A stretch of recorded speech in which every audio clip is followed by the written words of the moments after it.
আসলে প্রথমত স্যার আমার এই ব্যথাটা প্রায় ৭-৮ বছর যাবতই হুম, হুম। আমি ভুগতেছিলাম। এইভাবে বিভিন্ন ডাক্তার দেখাইছি, নিউরোলজিস্ট, অর্থোপেডিক্স। ওনারা শুধু নিউরোপ্যাথিক বা ব্যথা জাতীয় ওষুধ তারা তাহলে ওষুধ, দিতেন। ওষুধ, ওষুধ, হ্যাঁ? ওষুধের উপর আমি স্যার কি পরিমাণ যে মেডিসিন খাইছি এটা ভাষায় প্রকাশ করার মতো না। আচ্ছা। অনেক। আর হাঁটতেই পারতেছিলাম না। হুম, হুম, হুম।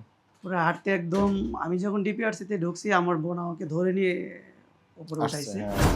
ভর্তি অ্যাডমিশন আপনি বলছিলেন প্লাস মাইনাস 15 ডেইজ।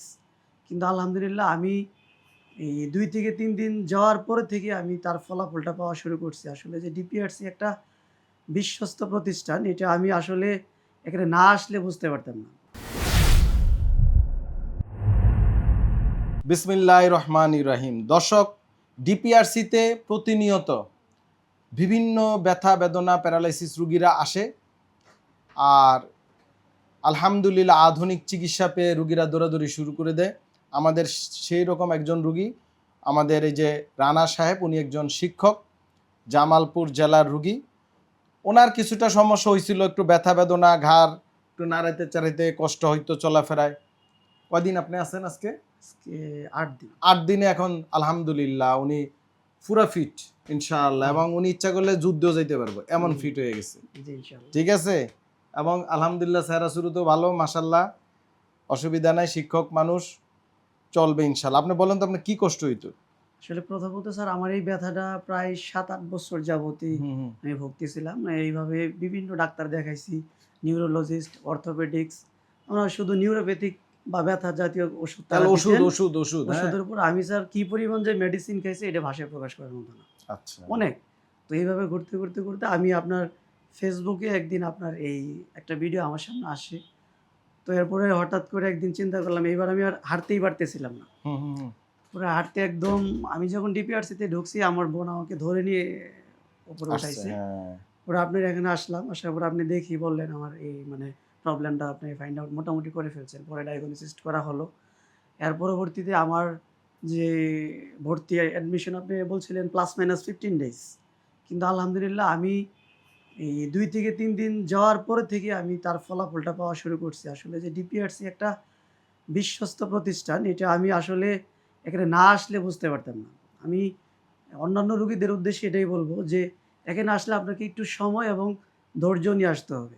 প্রকৃতপক্ষে আমি যে ট্রিটমেন্টটা পেয়েছি আর যে পরিমাণ কস্ট এখানে হয়, তা আমার মনে হয় যে পরিমাণ কস্ট তার তুলনায় এই কস্ট অনেক কম। যে আধুনিক মেশিন বা এই ধরনের মেশিন আমি আমার এই চিকিৎসার জন্য কোথাও আমি পাইনি। এখানেই ১ম দেখছি হয়তোবা এটা ভিডিওতে দেখতাম উন্নত বিশ্বে চায়না বা অন্যান্য দেশগুলোতে হইতো। এগুলো যে আমাদের বাংলাদেশেও আছে সেটা আমি আসলে এখানে না আসলে জানতাম না। তো সর্বোপরি আমি আলহামদুলিল্লাহ প্রথমত আল্লাহ তাআলার প্রতি শুকরিয়া। তারপরে আলহামদুলিল্লাহ। আপনার মাধ্যমে আল্লাহ তাআলা আমাকে মাফ করছে। এইজন্য আবারও আল্লাহর কাছে শুকরিয়া জ্ঞাপন করছি। সেই সাথে আপনাকে আমার মনের অন্তঃস্থল থেকে ধন্যবাদ জ্ঞাপন করছি। জি, ফি আমানিল্লাহ। দর্শক, আসলে এই জাতীয় যারা আপনারা বাত ব্যথা বা শারীরিক ব্যথা বেদনা ভুগছেন, তাদের আমি বলি, এই যে গ্রীষ্মকাল চলতেছে আমাদের এখন, অগাস্ট মাস, সেই আরো ৩-৪ মাস আগের থেকে সবারই বলতেছি আপনারা সাঁতার কাটেন, সাঁতার কাটেন, সাঁতার কাটেন। তো এই রুগী যদি আগামী ২-৩ মাস শীত আসা পর্যন্ত, অগাস্ট সেপ্টেম্বর পর্যন্ত, ফুল মাস অগাস্ট এবং সেপ্টেম্বর, এই কয়দিন যদি নিয়মিত সাঁতার কাটেন এবং ব্যায়ামগুলো আমরা শিখেছি ব্যায়াম করেন, আমরা যে ওষুধপত্র বা নিয়মকানুন বলে দিছি করেন, ইনশাল্লাহ এই রোগ আর ফিরে আসবে না। সাইকেল চালাইতে হবে, সাঁতার কাটতে হবে। এই জাতীয় ব্যথা, মাংসপেশি, যারা ঘাড়টা শক্ত হয়ে গেছে কাজ করতে করতে বা বসে থাকতে থাকতে বা কোনো রোগে, তারা যদি এক্সারসাইজগুলো নিয়মিত রোদ লাগেন, এই যে রোদ সকালে রোদ খালি গায়ে লাগানো গেলে অর্ধেক ব্যথা এমনি চলে যাবে। এবং পানি খাইতে হবে, হাসি খুশি থাকতে হবে। যদি ডিপ্রেশনে থাকেন, মানসিক চাপে থাকেন, তখন কিন্তু ব্যথা বেড়ে যাবে। তবে স্যার এক্ষেত্রে আরেকটু বলি যে আপনাদের যে ওখানকার যারা স্টাফ সবাই ভালো আন্তরিক এবং আমার যে চিকিৎসা যিনি করছেন উনি অত্যন্ত আন্তরিক হুম, হুম। এবং উনি আমাকে যেভাবে ট্রিটমেন্ট করছেন, কষ্ট হইছে। এই ট্রিটমেন্টে আসলে কষ্টের ৬-৭ বছরের একটা ব্যথা এখান থেকে রিলিজ করার জন্য অবশ্যই অনেক কষ্ট সহ্য করতে হয়। এই কষ্ট সহ্য করার পর থেকে আমার এখন মনে হচ্ছে যে আসলে একজন স্বাভাবিক মানুষের জীবন কেমন হতে পারে এটা আমি বিগত ৭ বছরে ফিল করতে পারিনি। এটা একটা রহমত, আল্লাহর একটা আল্লাহ রহমত। তাআলার রহমত আরকি স্যার। এটাই আমি আবারও আপনাদের প্রতিষ্ঠানের উত্তরোত্তর কামনা করছি। এই প্রতিষ্ঠান আরো অন্য উন্নতর দিকে চলে যাক এবং এটার ভবিষ্যৎ উজ্জ্বল কামনা করে আমি আলহামদুলিল্লাহ। আপনাদেরকে ধন্যবাদ আবারও জ্ঞাপন করি এবং সৃষ্টিকর্তার প্রতি আল্লাহ তাআলার প্রতি শুকরিয়া আদায় করি, এটাই আমি আমার চাও সর্বশেষ। জি, আপনাকে ধন্যবাদ। তো দর্শক, ব্যথা বেদনা এগুলো আমার ইউটিউব ডক্টর শফিউল্লাহ প্রধান এবং ফেসবুক পেজে ঢুকে দেখবেন, নিয়ম কানুন মেনে চলবেন ইনশাআল্লাহ। আর আমাদের জন্য দোয়া করবেন যেন আমরা আপনাদের ভালো চিকিৎসা সেবা দিতে পারি বেশি বেশি, এবং ধৈর্যের সাথে। আপনাদের ধৈর্য নিয়ে আসতে হবে। যারা প্রবাসীরা আসেন, উনি কিন্তু একটা কথা বলছে, ধৈর্য ধরতে হবে। ধৈর্য ছাড়া এখানে চিকিৎসা নিতে আসা লোক, শুধু এখানে না, পৃথিবীর সব জায়গায়। আর আলহামদুলিল্লাহ আমরা তো প্রায় 21 থেকে 23 বছর হয়েছে আমাদের ডিপিআরসির প্রতিষ্ঠান। আমরা আহ, অনেক বছর তো এখানে দেশি বিদেশি প্রবাসী বিভিন্ন লোকজন আসে আলহামদুলিল্লাহ, চিকিৎসা সফলতা আমাদের এখান থেকে আসছে। কিন্তু সব রোগী ভালো হয়ে গেছে কথা কিন্তু আমরা বলবো না, বাট আমাদের বেশিরভাগ রোগী ভালো হচ্ছে। জি আপনি এখানে থাকা অবস্থাতে বুঝতে পারছেন। জি, আমি আমার দেখাতে আমার বেডে আমরা আমরা যে ওয়ার্ডে ছিলাম, প্রথমত কেবিনে ছিলাম, এরপর ওয়ার্ডে গেছি। মানে 5 জন ছিলাম।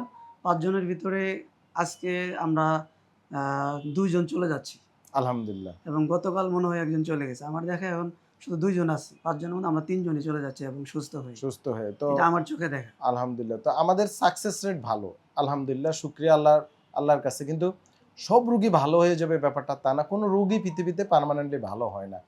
এটা আসলে পৃথিবী হয়েছে আমাদের পরীক্ষা ক্ষেত্র। রোগ বালা মুসিবত আসবে যাবে, ধৈর্যের সাথে প্রপার ওয়ে এবং জ্ঞান গর্ব চিকিৎসা নিতে হবে। শুধু পড়ালেখার ডিগ্রি নিলেই হবে না, এটাতে জ্ঞান অর্জন করতে হবে এবং সেটাকে সেই অনুযায়ী অ্যাপ্লাই করতে হবে। আপনি তো বুঝতেই পারছেন, জি স্যার। আপনি শিক্ষক মানুষ, সার্টিফিকেট কিন্তু অনেকভাবে নিয়ে যায়, জি জি জি কিন্তু জ্ঞান অর্জন সম্ভব? জি না স্যার। জ্ঞান ভিন্ন জিনিস নাকি? জি অবশ্যই। তো এইটা আমি আমার স্টুডেন্টদেরকে ক্লাসে যখন যাই আমি বলি, জি এখানে আসছো জ্ঞান অর্জনের জন্য, সার্টিফিকেটের জন্য না। হ্যাঁ, পাশাপাশি সার্টিফিকেট তো এমনি আসবে, জ্ঞান অর্জন করলে সার্টিফিকেট অটোমেটিক পিছে পিছে ঘুরবো নাকি? জি অবশ্যই। আমারও তো চেষ্টা করলে অনেকেই দিয়ে যাবো, সার্টিফিকেট দিয়ে যাইতেছি কে, জি ঠিক না? জি মানে অনেকে দেখেন না, বিভিন্ন অনারারি পিএইচডি দেয়নি, জি জি অবশ্যই। অনারারি প্রফেসর দেয়নি কেন? জি। জ্ঞানের কারণে। জ্ঞানের কারণে। সম্মান, জ্ঞান, মানে পিএইচডি এটা তো দুনিয়াবি কাগজ রে ভাই। দুনিয়াবি কাগজের কোনো ভ্যালু নাই, জি স্যার। ভ্যালু হইছে জ্ঞান নাকি? জি অবশ্যই। তো সবাই ভালো থাকবেন। আসসালামু আলাইকুম ওয়া রাহমাতুল্লাহি ওয়া বারাকাতুহু। ডিপিআরস লিমিটেড, আস্থা, বিশ্বাস ও নির্ভরতায় অবিচল।